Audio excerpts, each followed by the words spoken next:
Yo soy Harold Selvaggi, estoy acá en Globant hace poco más de 10 años en este momento, y la idea es que les voy a contar un poquito lo que es MLOps, ¿sí?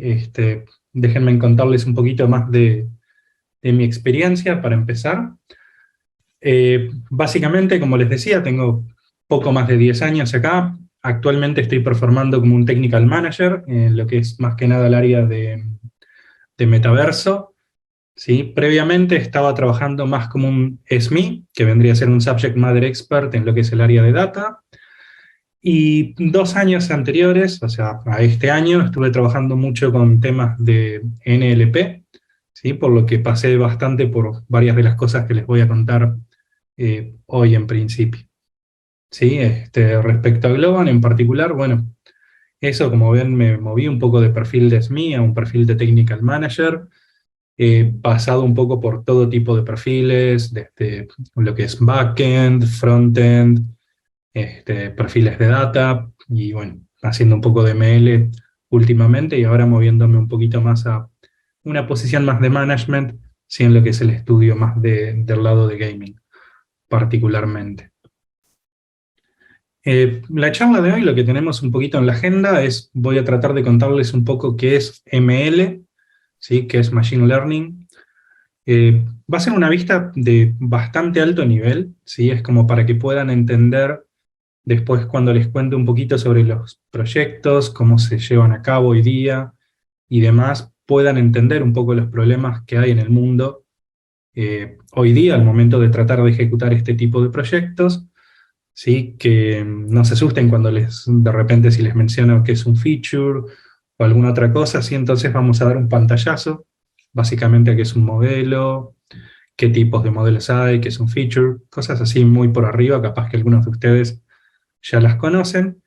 Y después de plantear un poquito los problemas que pueden surgir, o sea, en el mundo actual, al momento de desarrollar este tipo de productos, la idea es contarles un poco cómo surge MLOps, cuál es el estado que tiene MLOps hoy día en el mundo, y qué es lo que trata de resolver, o por lo menos cómo intenta tratar de resolver los problemas que les voy a contar ahora en un ratito.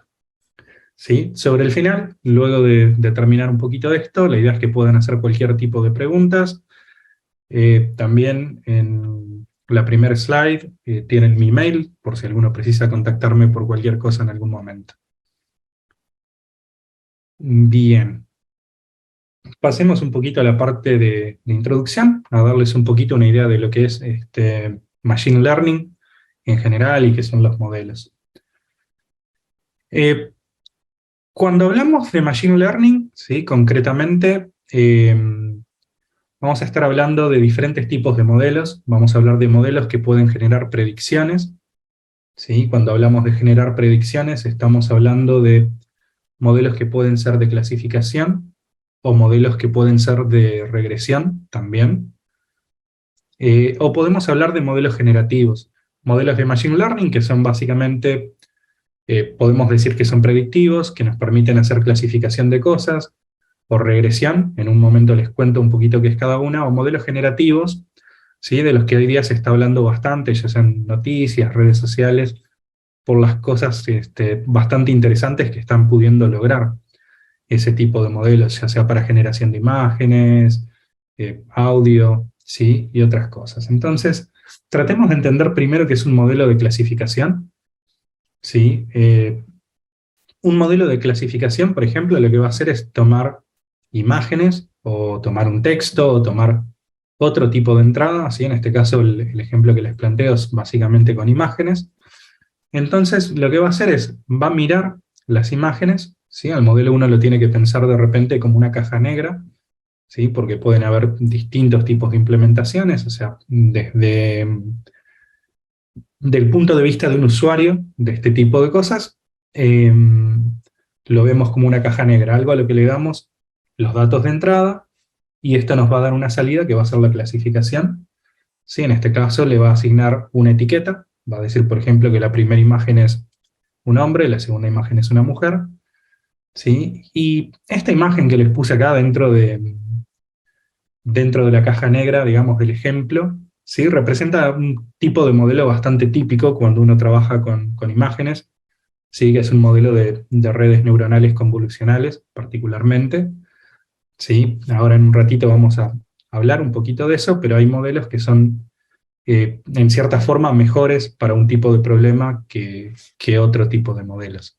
¿Sí? Modelos que se adaptan mejor, digamos, al mundo de imágenes, o modelos que se adaptan mejor al mundo de texto, ¿sí? O modelos que se adaptan mejor, digamos, a, yo qué sé, problemas de regresión, como vamos a conversar ahora en un momento.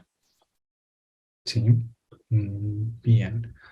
Un modelo de regresión, por ejemplo, a diferencia de un modelo de clasificación, que lo que está haciendo es le asigna etiquetas a algo, o sea, básicamente está dando un conjunto discreto de elementos, ¿sí? Sobre los que puede emitir predicciones, o sea, puede decir, bueno, esto es un hombre, esto es una mujer, o si está mirando una imagen y está básicamente reconociendo objetos, puede decir, bueno, en la imagen hay una lámpara, un teclado, un auto, ¿sí? Ese tipo de cosas, o sea, nos asigna grupos discretos de elementos, que son las cosas que está viendo dentro de la imagen, concretamente. El modelo de regresión es un poco distinto, lo que trata de hacer es hacer predicciones, también en cierta forma, pero predicciones de valores que son continuos, ¿sí? Un número, en realidad algo que sería como un número real, en cierta forma. ¿Cómo funciona esto? Bueno, por ejemplo, en este ejemplo tenemos una casa, ¿sí? Y de la casa lo que hacemos es extraer un conjunto de propiedades. Por ejemplo, tiene un área de 100 metros cuadrados, la casa tiene 5 habitaciones, 2 baños, por ejemplo, la zona, ¿sí? Y montones de datos más que puedan ser relevantes. En realidad lo importante también es que los datos sean relevantes para poder hacer las predicciones, y esto lo vamos a pasar por un modelo. Y el modelo nos va a decir, por ejemplo, bueno, la casa debería costar más o menos $150.000 o algún otro valor, ¿sí? Y estos datos que estamos viendo acá, que se extrayeron de alguna forma o alguien los está ingresando de forma manual, ¿sí? Cuando se ingresan los datos a alguna parte del sistema, es lo que después más adelante le vamos a llamar features.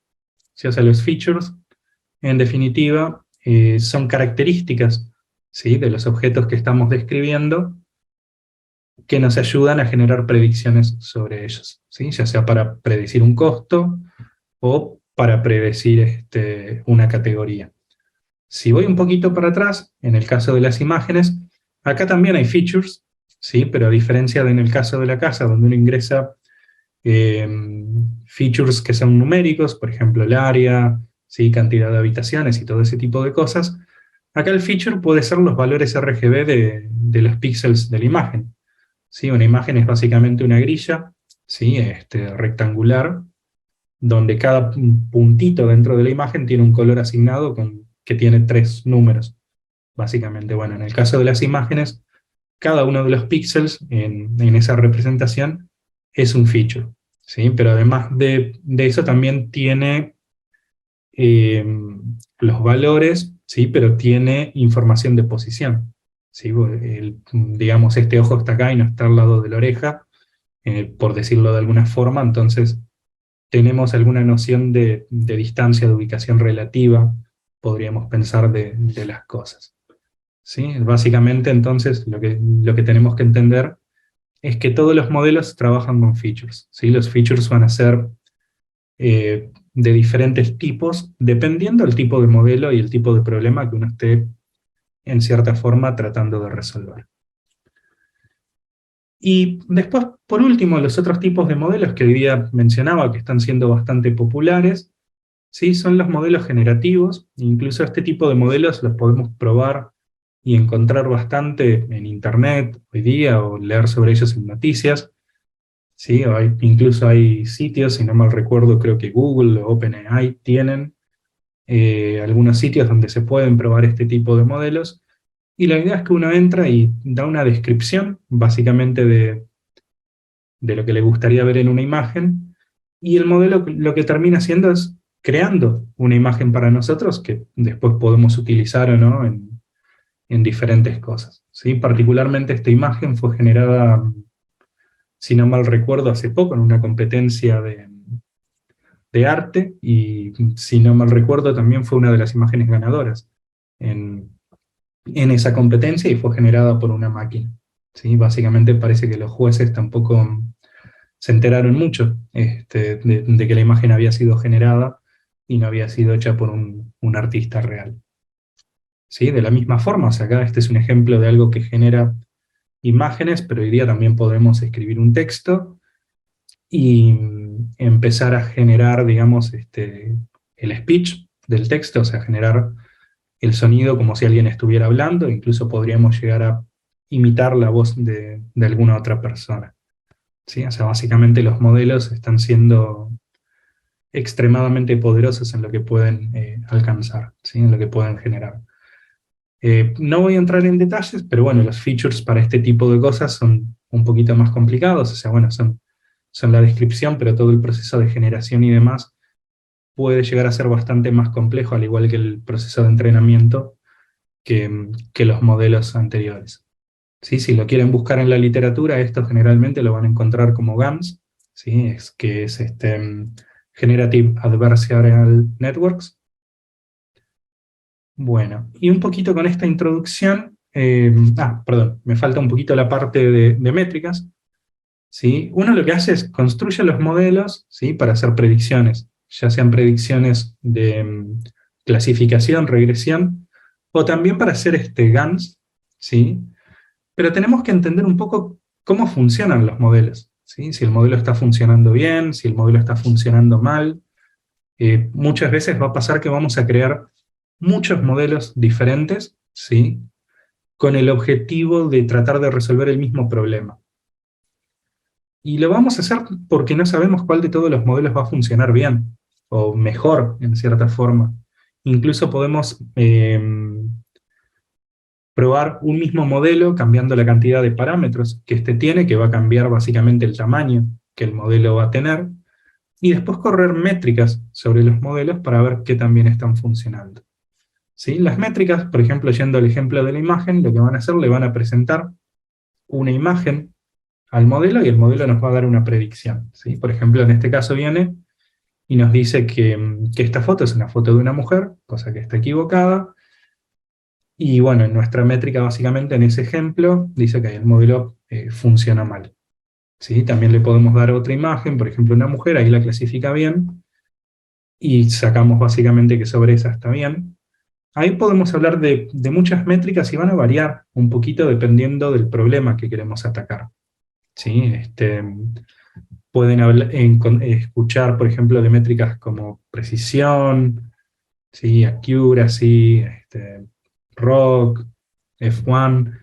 Cada métrica va a estar un poquito especializada en distintas cosas, ¿sí? Según el problema, es el tipo de métrica que uno quiere utilizar, ¿sí? Dependiendo de si es muy importante que el modelo no cometa errores, o es muy importante que el modelo, por ejemplo, no cometa errores en una clase de objetos en concreto, en una clase concreta, ¿sí? Pero no es tan importante si se equivoca en otra clase de predicciones, que podría ser algo, por ejemplo, para el área médica.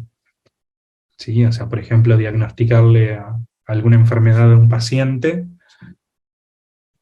capaz que puede ser menos malo que no diagnosticarle una enfermedad a un paciente que en realidad la tiene y podría ser mortal. ¿Sí? Eso es algo que se tiene que ver básicamente en el ámbito de cada problema que uno está tratando de atacar. Bueno, y ahora, ya que hicimos un poquito esta entrada en calor, comentamos un poquito general lo que es el mundo de ML, ¿sí? Los tipos de modelos, las métricas y eso, vamos a hablar un poquito de lo que es la situación actual. ¿Sí? ¿Qué pasa en el día a día hoy, cuando en realidad lo que hacemos es estamos en un proyecto que involucra Machine Learning? ¿Sí? Queremos crear software que involucra Machine Learning, ya sea para hacer uno de estos sitios, donde básicamente uno entra texto y nos generan una imagen, o por ejemplo, no sé, podría ser cuando uno tiene un juego, ¿sí? Lo que quiere saber es qué tan enganchados están los usuarios con el juego, y que el modelo me dé una predicción diciéndome cuándo un usuario podría llegar a irse del sistema, para que uno pueda tomar acciones, ofrecerle cosas que puedan, en cierta forma, lograr que el usuario quiera, de alguna forma, mantenerse en el sistema. ¿Sí? O también, por ejemplo, podemos pensar en modelos para detección de fraudes, cuando uno hace compras básicamente con tarjetas de créditos a través de Internet y demás. Bueno, ahí también vamos a estar utilizando modelos de Machine Learning. ¿Sí? Todo ese tipo de proyectos van a involucrar equipos, procesos y montones de cosas, que es lo que vamos a contarles un poquito ahora. ¿Sí? Un punto muy importante, básicamente cuando uno entra en este tipo de proyectos, es que se tratan proyectos donde no hay un único perfil, ¿sí? O sea, no es que estamos trabajando solamente ingenieros de software, ¿sí? Sino que está trabajando gente que se encarga de hacer los modelos, que a veces van a ser ingenieros de software también, y otras veces no. Entre los perfiles que uno puede llegar a ver, muchas veces van a encontrar físicos, ingenieros eléctricos, matemáticos, ¿sí? Y otro tipo de perfiles particularmente también. Y esto va a dar lugar a diferentes tipos de problemas también, ¿sí? O sea, un ingeniero de software básicamente está muy acostumbrado a escribir código fuente, está acostumbrado a tener buenas prácticas, escribir código que sea reutilizable, pero pasa al mismo tiempo que muchas veces el ingeniero de software no tiene un conocimiento muy amplio en lo que es Machine Learning, ¿sí? Capaz que no sabe mucho de modelos, no tiene las bases matemáticas para entender muchos de los componentes que entran en juego, o tomar una buena decisión sobre qué tipos de modelos son buenos para atacar un problema u otro. Por otro lado, de repente estos otros perfiles, que vienen de áreas como física, matemáticas o otros tipos, o gente que de repente viene de estas otras áreas también, con una maestría, un doctorado, en estas cosas, tienen mucho más claro esto otro, pero a veces no tienen suficiente conocimiento del mundo de software, ¿sí? Entonces, empiezan a escribir código que no sigue necesariamente buenas prácticas, ¿sí? El código no es testeable, los componentes que escriben a veces no pueden reutilizarse. Básicamente, a ver, uno está construyendo el software, quiere publicar servicios REST, ¿sí? Algunos de los servicios REST van a ofrecer algunos de los modelos que se están creando para que se integren con el resto del software, y de repente estos perfiles, esta gente que está construyéndolos, no tiene mucha idea de esas cosas, y escribe código que no es fácil de reutilizar, que no puede luego venir un ingeniero, por ejemplo, una persona de operaciones, y colocarlo dentro de un servicio REST y utilizarlo básicamente así como está, ¿sí? Pasa por diferentes cosas. El foco de cada uno de los perfiles está básicamente en lugares diferentes. El perfil del ingeniero está más que nada orientado a escribir código de calidad, mantenible, que siga buenas prácticas, ¿sí? Que cuando lo deploye no se me rompa básicamente todo, ¿sí? El perfil de esta gente, los data scientists, digámosle, está orientado más que nada a generar modelos, ¿sí? A crear modelos, a entrenarlos, a poder sacar métricas, ¿sí? A poder hacer básicamente experimentos, porque todo esto que estamos mencionando son experimentos. ¿Sí? Uno toma un modelo, toma un conjunto de datos, con el conjunto de datos lo que estamos haciendo es entrenando el modelo, y después vemos cómo se comporta, ¿sí? Eso podríamos llamarlo un experimento, básicamente, y el comportamiento, la calidad del modelo la estamos sacando con las métricas, ¿sí? Esta gente también muchas veces trabaja con notebooks, ¿sí? En software uno está muy acostumbrado a trabajar con código fuente en archivos tipo .cs, .java, .pi, ¿sí? Que básicamente uno viene por líneas de comandos y los ejecuta, o les hace doble clic y los ejecuta. Los notebooks están más bien orientados a tener una mezcla, ¿sí? De código fuente junto con texto, ¿sí? Entonces uno puede hacer mezclas de explicaciones textuales o, o una pequeña introducción al modelo que se está utilizando, ¿sí? Es más tipo reportes mezclados con código fuente, ¿sí? Que eso a veces de vuelta no es tan fácil de integrar en un producto de software. Esto también genera dificultades cuando uno quiere pasar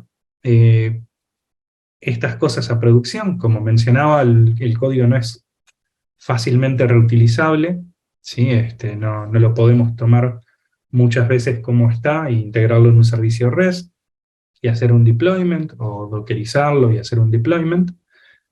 Y al mismo tiempo, como mencionaba, la gente de operaciones o los ingenieros de software que toman este código y lo tienen que integrar después para generar un producto, muchas veces no tienen el conocimiento necesario para poder hacer esta integración, ¿sí? Entonces, tienen realmente mucho trabajo, ¿sí? Les resulta muy difícil tomar los modelos, integrarlos, los integrantes en realidad no terminan realmente hablando el mismo idioma, ¿sí? Entonces precisan mucha interacción a veces para poder hacer las integraciones y hacer los primeros deployments de los modelos, y bueno, y que esto después nos sirva para un producto usable.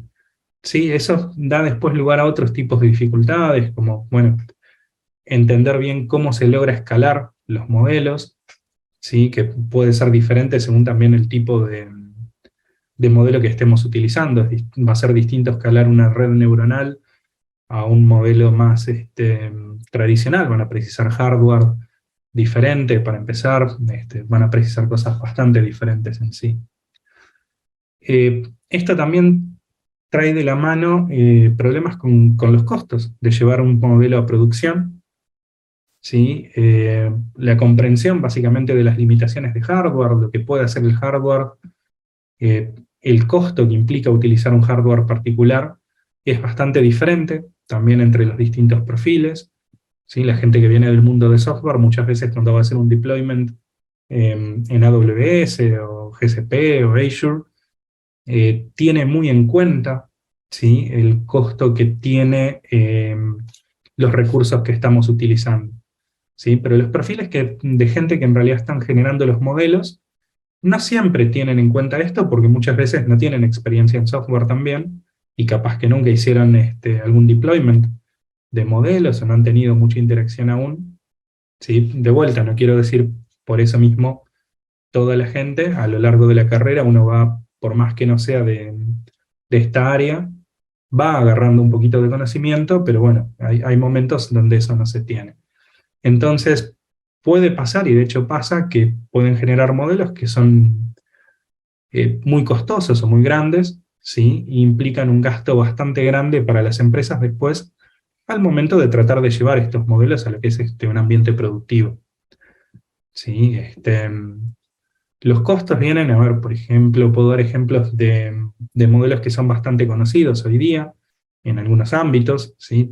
Calculo que muchos habrán escuchado hablar de GPT-3, de OpenAI, o algunos modelos nuevos también que hay en la vuelta, ¿sí? Que son modelos que obviamente dan resultados que parecen ser muy buenos, pero son muy grandes y precisan mucho hardware detrás para, para poder ser usados, ¿sí? Básicamente precisan GPUs especiales, ¿sí? Que generalmente van a ser GPUs muy grandes, ni siquiera los modelos más grandes no van a poder correr ni siquiera las GPUs que uno tiene en una computadora de videojuegos, muchas veces, por el tamaño que tienen.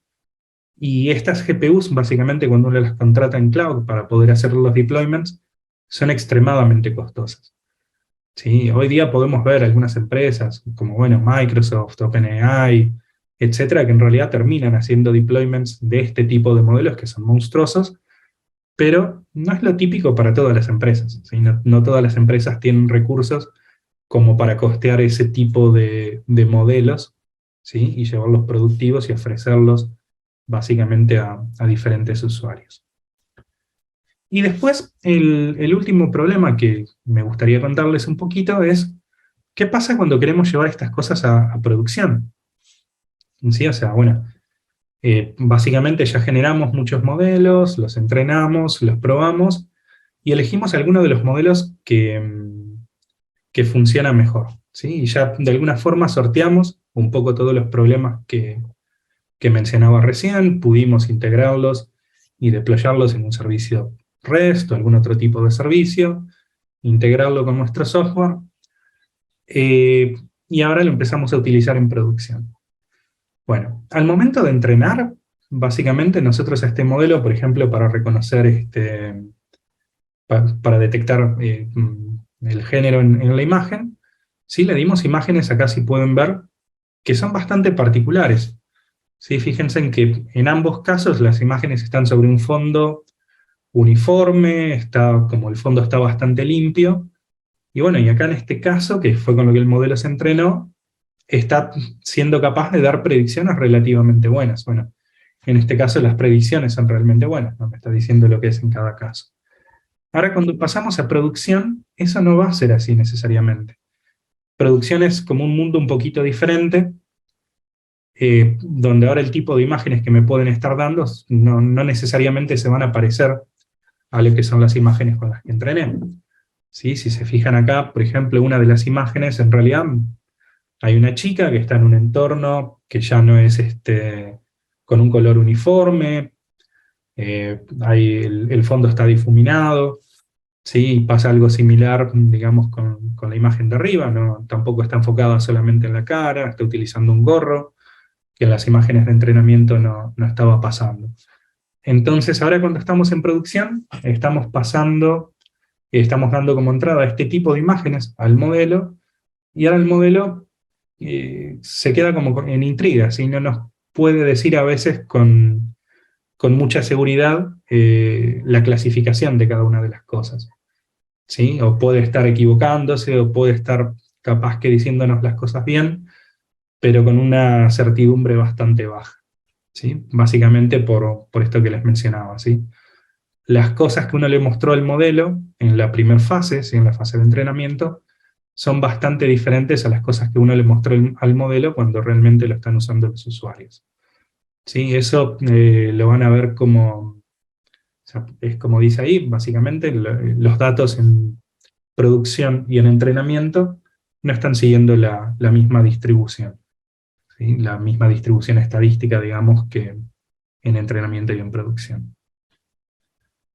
En resumen, ¿sí? Para entender un poquito todos los problemas que esto está teniendo, mencionamos, básicamente tenemos un proceso de deployment, que ahora lo que les contaba es un poco manual, ¿sí? También es difícil de ejecutar porque las cosas son difíciles de integrar. Los modelos no siempre performan bien en producción por esto del mismatch de las distribuciones. ¿Sí? Los componentes que se están generando de los modelos a veces no son fáciles de reutilizar, entonces la gente que los integra en el producto final muchas veces tiene que tomarlos y reescribirlos o reestructurarlos por lo menos para que puedan integrarse en un software funcional, en un software productivo.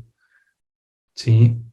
El proceso de entrenamiento y selección de modelos también es algo difícil, no lo mencionamos explícitamente, pero bueno, es un proceso que lleva, digamos, como bastante tiempo, los entrenamientos a veces son un proceso lento, y si uno no tiene ya algunas cosas relativamente automatizadas, por ejemplo, imagínense en que uno tiene un modelo que demora 3 días en entrenarse, y por ejemplo el modelo termina de entrenarse a las 7 de la tarde, pero tengo otro modelo en mente también para entrenar después de este y poderlos comparar, de repente perdí más de 12 horas entre que yo vine al otro día y pude lanzar el otro modelo.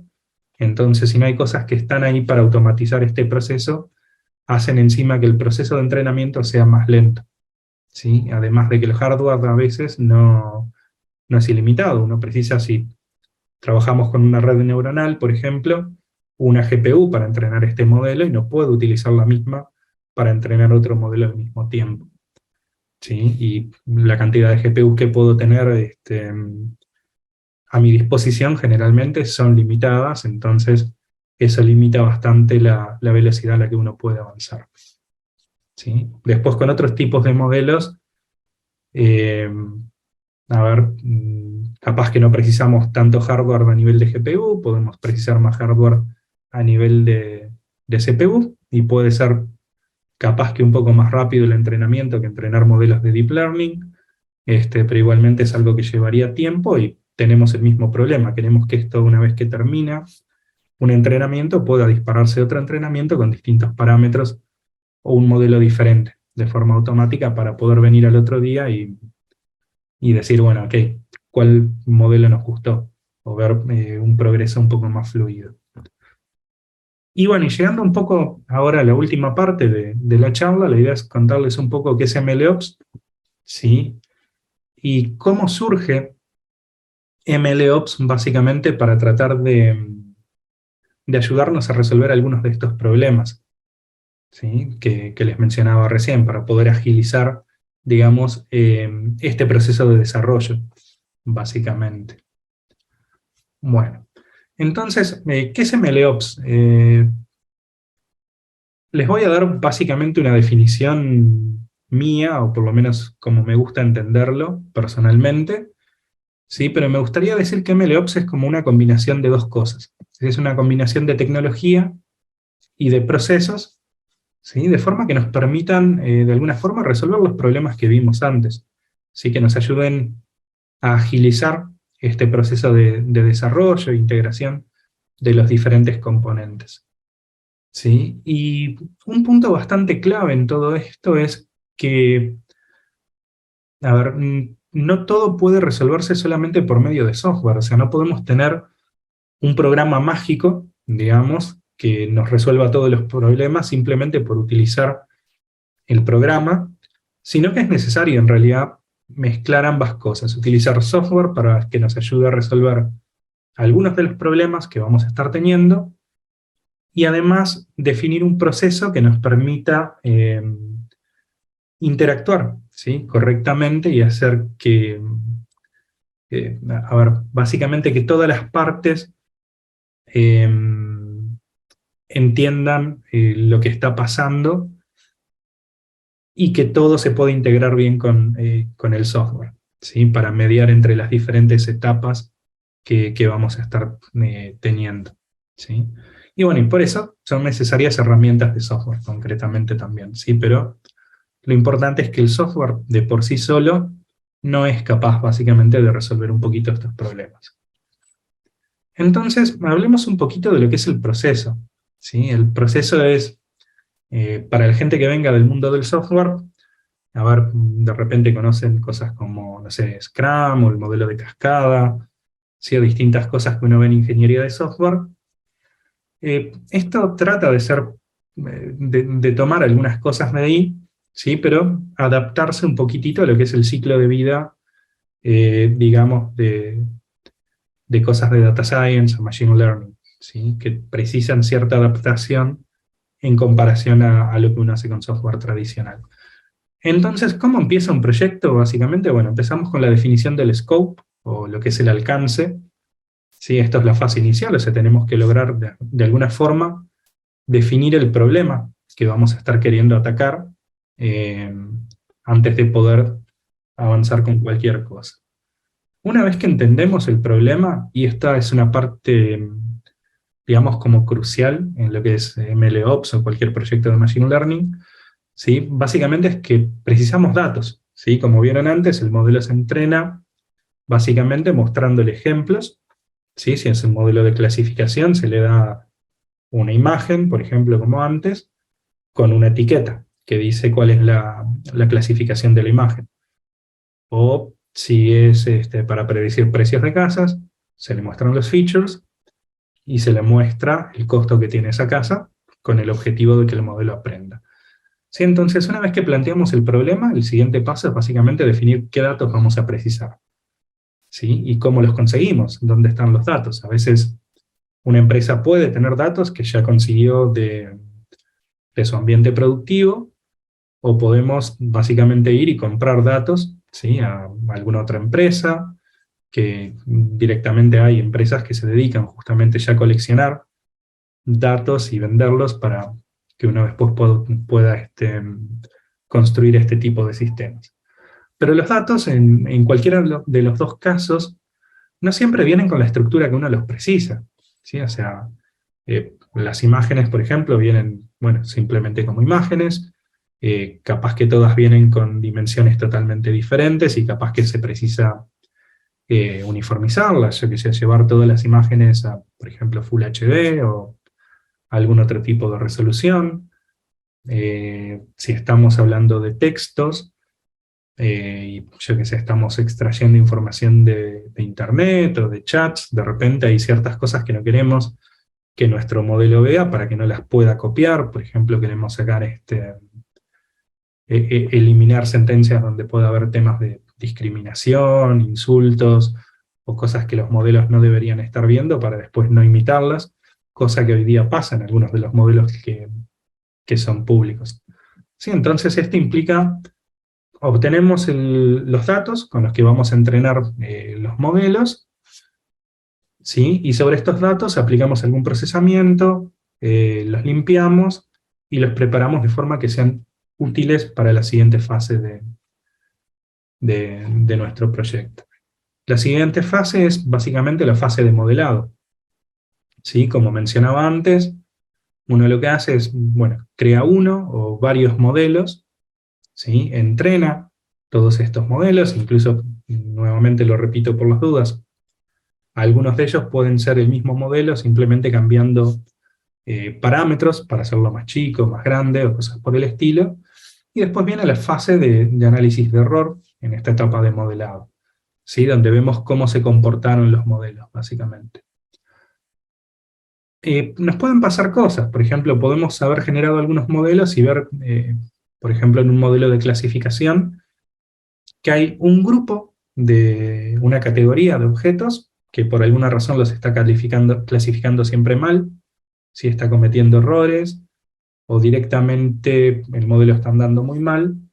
Entonces ahí podemos volver momentáneamente a la fase de datos, ¿sí? Y ahí lo que podemos hacer es analizar un poquitito el procesamiento de los datos, la limpieza que estamos haciendo, y meternos incluso dentro de la clase específica sobre la que estamos teniendo problemas, para ver qué está pasando, ¿sí? Los datos en particular pasa, por ejemplo, si uno tiene imágenes y quiere ver qué objetos están ahí, esto funciona simple, no hay nadie que pueda etiquetar imágenes más que una persona, entonces hay gente literalmente que se le va mostrando imágenes y las va etiquetando, dice, bueno, acá hay un perro, acá hay un vaso, ¿sí? Cosas por el estilo, pero a veces la gente se equivoca, y bueno, hay técnicas justamente para minimizar ese tipo de problemas.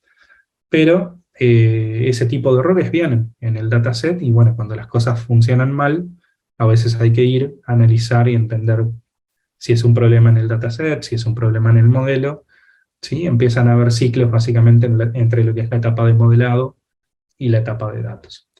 Y por último viene la fase de producción, ¿sí? Donde lo que vamos a estar haciendo es tomando el modelo, empaquetarlo, deployarlo a un ambiente productivo, y permitir básicamente que se integre con el producto y que la gente lo empiece a utilizar, ¿sí? Por ejemplo, escribir un texto, y a partir de ahí básicamente que el modelo me genere una imagen, o por ejemplo haga sentiment analysis y me diga si una frase es positiva, un review de una película es positivo, negativo, o cosas por el estilo, ¿sí? Y esto involucra monitoreo también, porque, como mencionamos, la distribución de los datos de producción no necesariamente es la misma que la distribución de los datos que usamos para entrenar, ¿sí? Y eso puede ser también porque justamente compramos un dataset que no necesariamente va a ser igual a lo que va a estar pasando en mi sistema. Entonces la etapa de monitoreo lo que se encarga es obtener datos de producción, de alguna forma mandarlos a la fase de data para que los podamos procesar, y después utilizar para reentrenar los modelos frecuentemente y que performen mejor con los datos productivos.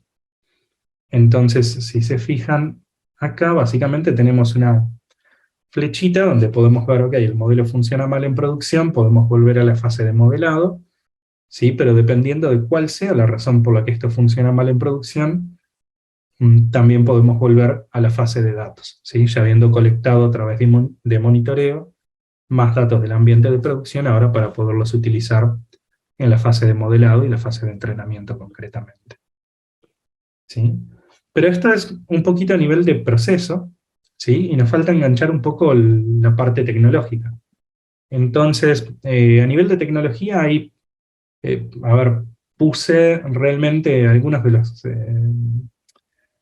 de los frameworks o herramientas básicamente que me vinieron más a la mente, pero hay muchas, podría fácilmente llenar esta página con todas las herramientas y capaz que no me alcanzaría el lugar. Sí, pero acá podemos empezar a asociar algunas de las herramientas de repente a distintos componentes de esta fase. Scope obviamente no tenemos muchas herramientas, más que herramientas típicas como, no sé, Jira o documentos de requerimientos, ¿sí? Porque no, es una fase de entender el problema. ¿Sí? Pero acá en Data es donde ya empezamos a utilizar herramientas de software más concretas, ¿sí? Porque tenemos que procesar los datos, tenemos que ingestarlos, etc. Entonces ahí vamos a utilizar herramientas como por ejemplo Apache Spark, o EMR, o Glue, ¿sí? Vamos a utilizar cosas como Cloud Data Proc y Data Lake, ¿sí? Y S3, también dependiendo de si estamos trabajando en AWS, si estamos trabajando en GCP, o estamos trabajando con infraestructura propia. Para la fase de modelado, concretamente, es cuando estamos construyendo ya los modelos de Machine Learning, ¿sí? Ahí podemos pasar a utilizar cosas como PyTorch o TensorFlow, ¿sí? O si estamos más por modelos más tradicionales, podemos encontrarnos con gente trabajando con Scikit-learn, o capaz que creo que lo había puesto por acá, bueno, con NLP, perdón, con NLTK, de Python para procesamiento natural. Acá está, Natural Language Toolkit. ¿Sí? Y después para producción, ahí hay distintas cosas. Hoy día hay algunos de estos frameworks que ya están trabajando en cierta forma en ofrecer mecanismos para agarrar algo que escribió el Data Scientist y ponerlo productivo. TensorFlow hoy día, por ejemplo, nos ofrece TensorFlow Serving, si no me equivoco en el nombre. ¿Sí? Hay otras herramientas también ofrecidas, por ejemplo, por Microsoft, como ONNX, que nos permiten optimizar los modelos para llevarlos a un ambiente productivo. PyTorch particularmente también está trabajando en algunas cosas para simplificar un poquito el pasaje a producción, ¿sí?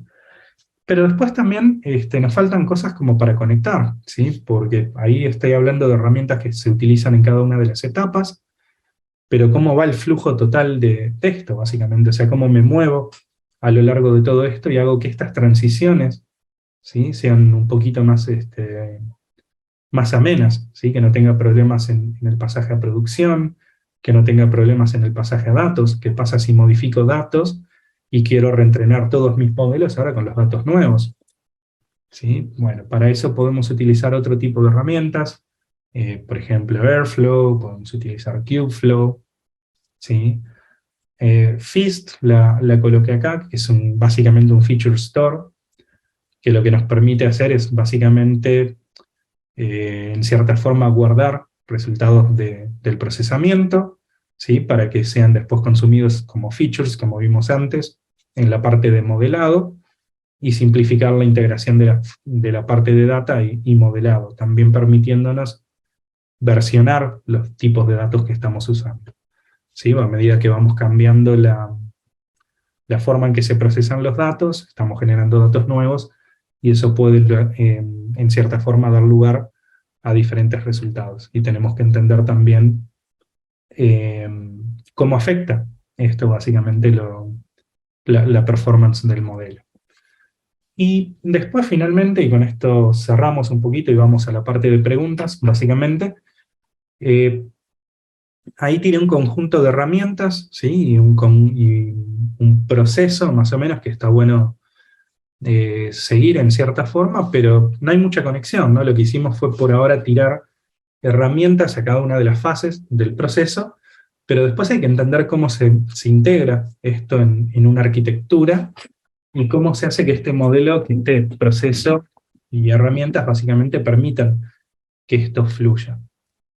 Entonces, básicamente algo que podemos hacer es definir como bloques funcionales y las interacciones que van a estar teniendo, ¿sí? Feature engineering, como ven acá, básicamente es la parte que está orientada más que nada a data en lo que es la parte de proceso, ¿sí? Y es lo que a nivel de software muchas veces van a conocer como un data lake o como una plataforma de datos, ¿sí? Va a estar construido por las herramientas que ya mencioné, Spark, EMR, Glue, dependiendo un poquito del entorno donde estén.